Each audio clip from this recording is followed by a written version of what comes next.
mo po siya. Talang maliwanag. Panalangin mo po siya. Papagaling sa mga may sakit. Panalangin mo po siya. Pinagsasakdalan ng mga taong kasalanan. Panalangin mo po siya.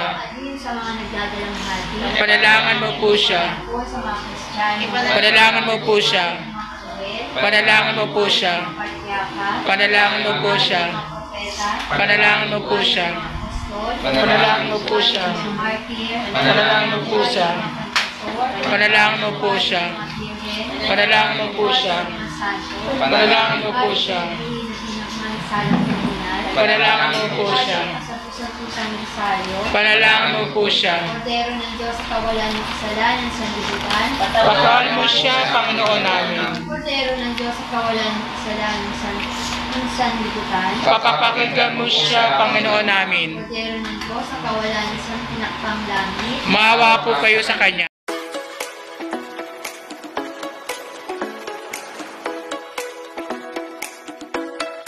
Thank you, Father, the Son, and the Holy Spirit. Bless us, O Lord, in this gifts which are about to receive from your bounty through Christ our Lord. Maraming salamat po sa mga pagkain binigay niyo sa amin sa kaarawan po ni Sister Elena, at sana po ay dumami pa ito at dumami pa aming biyaya at siksik at umahabaw at pagpapala. Nawa, Lord, ang mga pagkain ko maging kalakasan ng bawat sa nakain sa amin. Sa pangalan ni Jesus. Amen. Father, the Son, and the Holy Spirit, amen. Ay, kataan muna natin happy birthday, Chef. Yeah! Happy birthday to you. Happy birthday to you.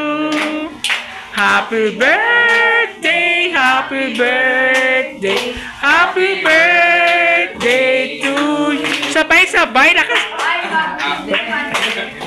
to you.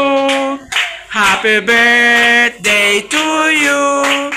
Happy birthday, happy birthday, happy birthday to you. Blow the candle and wish. I wish. Nasaan yung pang wish? Teka. Lagyan kandila. Madilim dito. Wala eh. Lipat natin. Yung ilaw, hindi namin lagyan. Sige na go. Eat namin na mesa. Pwede rin. Gusto ko support eh. Sila na yung ano. Ayun, hindi okay na. Bird, wish mo muna, sister and ano. Wish ko. Yes. Ay, naman. Inano muna yung Patay mo muna yung ano. Wish ko ano. Nakalagay is happy birthday, Tita Ellen. Yeah, happy birthday, Tita Ellen. Ano? Ano? Secret. Yung tinakparap. Kung sikreto, kailangan hindi. Open. Good health lang ano. Good Sabi ko health. po niya, nawa, alam mo, wish ko talaga lagi yung kapayapaan sa pamumulitan sa Pilipinas. At yung sa pangatlo, para yung sa pinansya ng Panginoon mo, Lord, bless mo ako. Nawa yung aking training ng ipagpalod. Basta, mamila ka na.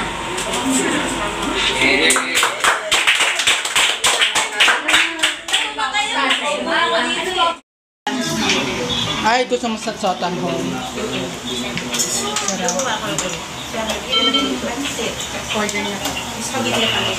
Bakit dyan kayo nakatayo? Grabe. Pagkagaling ko ng Simba, duman ako sa ano. Ako galing ko sa Baclaran. Sa tapat yan ng ano, diba? Ng tapat ng Mercury. Ano ngayon? Kay Mels. Mels. Oo.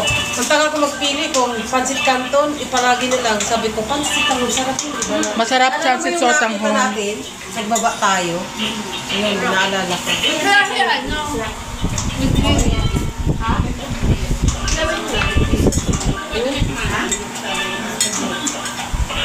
Sabi ni sarap daw. Yan kasi anong against the ano, di ko masyado malabo eh. Ayan, nasira. Kalimutan na nilagyan niya doon. Against the police. Hindi niya nilagyan. Lagay mo, kunin mo. Hindi, hindi ako makalive. Sayang, hindi. Sayang. Signal eh. Yes. Hindi, magpapasok pa lang yan siya. Doon sa ano, sa... Sayang na kayo. Ano ba yung sa coffee shop yung... Kasi nilalagay ko sa freezer eh. Parang pag ginagagan siya. Wow, simot. Wow, bong. Simot sarap.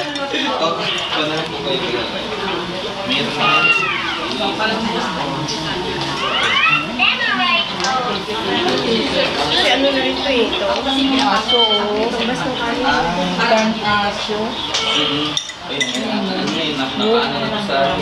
Nakasi-stay na sa Basta labas. ito rin ako. Hindi ko na siya tinasok eh. Parang lumiga. Magaling ko. Akayo. Kaya pasok ko sa freezer eh. Basta pa spaghetti na. Pero sa mas spaghetti. Ang sarap pagkagawa mo ng spaghetti. Love ko. Matalas talaga ng spaghetti. Yan ang Yes, love ko siya.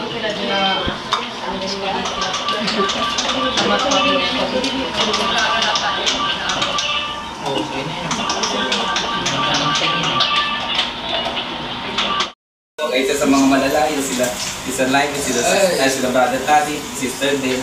Ayan po, ito po yung sa ano po, regarding po yun doon sa may, sa pilgrim natin pa. Bali, ano pa naman, ang ano kasi dito, wala pa namang tentative na date talaga, pero most likely Sabado po. Sabado po dapat kasi ang target natin kasi makapagsimba tayo ng alas 6, di ba kaya, ng gabi sa Espiritu Santo. Ay, alam ko yan. Sa may tayo, ay lang yung brother Tati. Tanawan lang station back sa Tanawan lang. Ay, sa sa Tayuman lang. Doon lang, sa tabi na yun. Yun na yun. Ngayon, ito yung mga ito yung mga napili namin simbahan. Ito sunod-sunod na. Una, St. Joseph Pamborgan. Pangalawa, sa katedral ng Parañaque sa may St. Andrew. La Huerta. Tapos yung kasunod, yung sa may Our Lady of Sorrows Parish sa sa may Pasay City.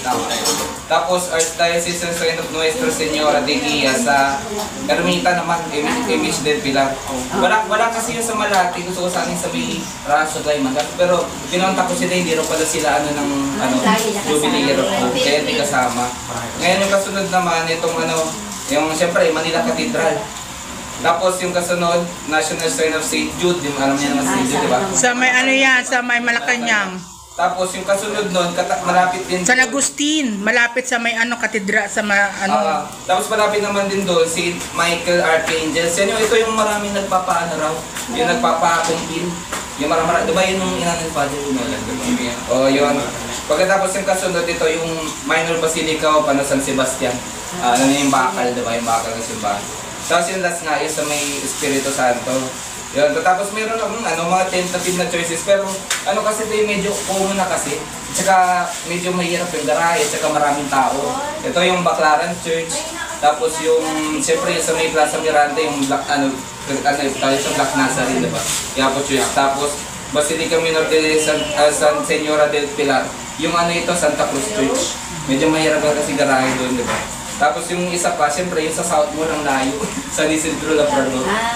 Medyo may kalayuan. Kasi ang starting kasi natin, ang plano namin ni Kuya kasi para madali sa atin, galing Bambuorgan, pa North. Kaya kumano nyo, kasi malayo na kasi pag South Moore, diba? Tsaka pagka-traffic. matraffic doon at maganda pa sa Manila. Oo, bali ang bilang ng simbahan na yun, siyam lahat yun. Oo. Kasi diba, si Store, diba, merong parang sinasabi kung ilan yung bilang, diba? Ngayon, hindi ko naman din alam kung ilan yung bilang ng simbahan, diba, na kailangan Dalang pesta. Pero kasi yung pinaka ka talaga sa may parting Dagupan. Ngayon, ang pinaka natin dito po kasi bakit Pilano, di ba? Pilano to, at saka tapos sa bakit kailangan, di ba? Kasi hindi rin ito naman, hindi ko po ito plan. Siguro plan ito para sa ating lahat po kasi I forgot.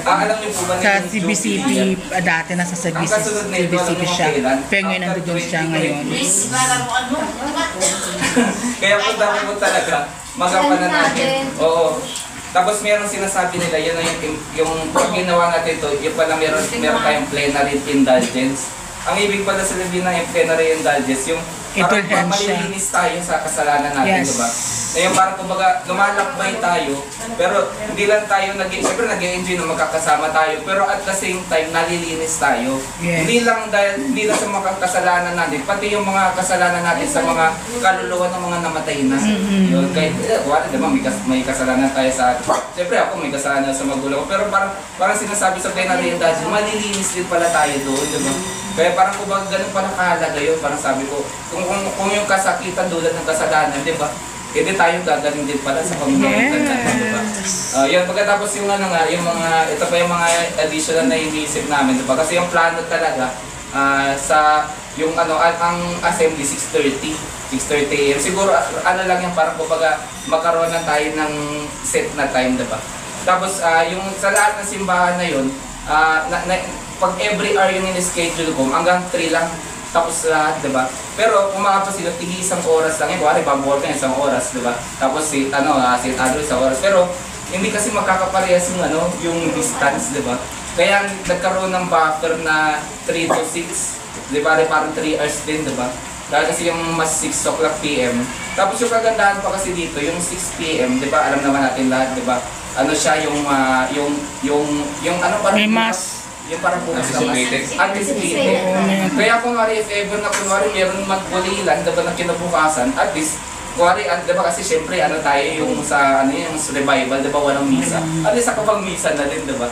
Pero yun, punta tama doon. Pero at the same time, kumbaga, advantage din siya, diba? Kahit mayroong magbulilan or wala kinabukasan.